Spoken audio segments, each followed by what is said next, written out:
Good morning, good afternoon, good evening, students. So today let us look at some more vocabulary questions, which we call contextual vocabulary. So we are not going to learn about any kind of roots or any kind of prefixes or suffixes. No, we are just going to understand how to find out the meaning of a word from the context, from where it is used. Right? So we'll take two examples to demonstrate that. Let's look at the first example. Teachers may overlook it when a student is 2 minutes late, but they are not going to condone someone's walking into the class half an hour late. So over here, we have to find out the meaning of the word condone. What are the options we have? Disapprove, sanction, adore, and notice. So let's understand the statement. The first sentence, what does it say? Teachers may overlook it when a student is 2 minutes late. But, okay, there's a word but here, which is a contrast word. So you should be very, very careful. And there is another word, not. So if you notice, but they are not going to condone someone's walking to class half an hour late.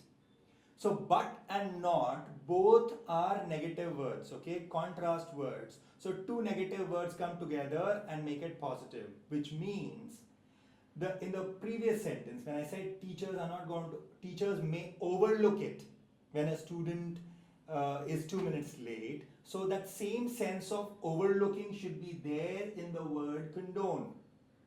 Had the word not been there, then the sense would be opposite to overlook. But since the word not is also there on top of but, both of them come together and neutralize each other, and the same sense prevails as that of overlook, okay, for condone. Which means when we are looking at the answer options, we should look at a word which is somewhat similar in meaning to overlook, okay.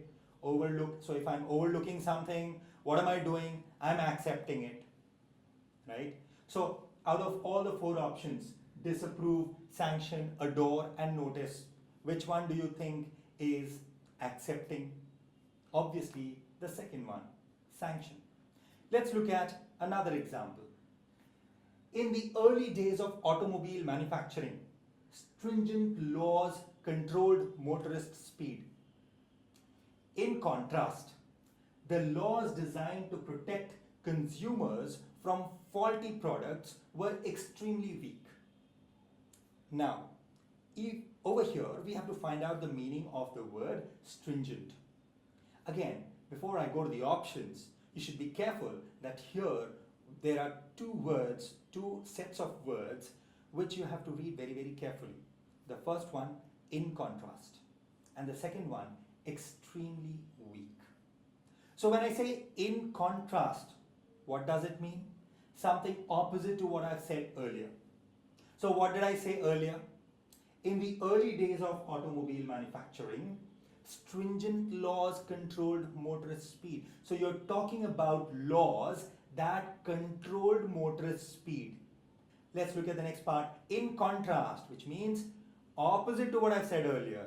The laws designed to protect consumers from faulty products were extremely weak. So if I'm saying something opposite to what was said earlier, and I'm saying these laws were extremely weak, which means the previous laws that I was talking about were very strong. Now, let's look at the options. Informal, not effective, strict, and faulty. Four options. Which one do you think is the best? Obviously, strict. Strict is the option which actually is very, very close to being strong, right?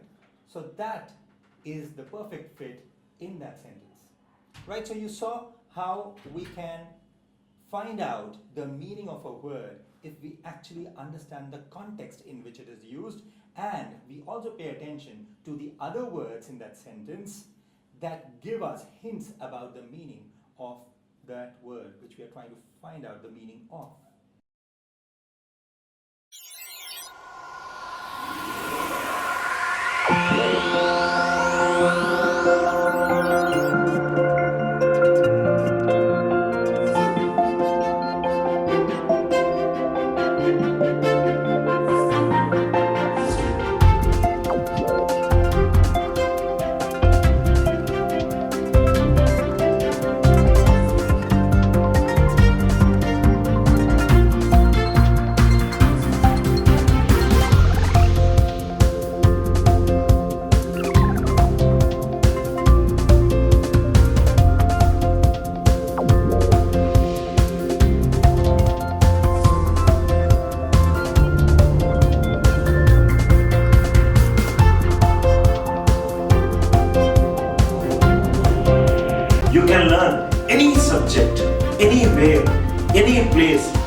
way learning, download our revolutionary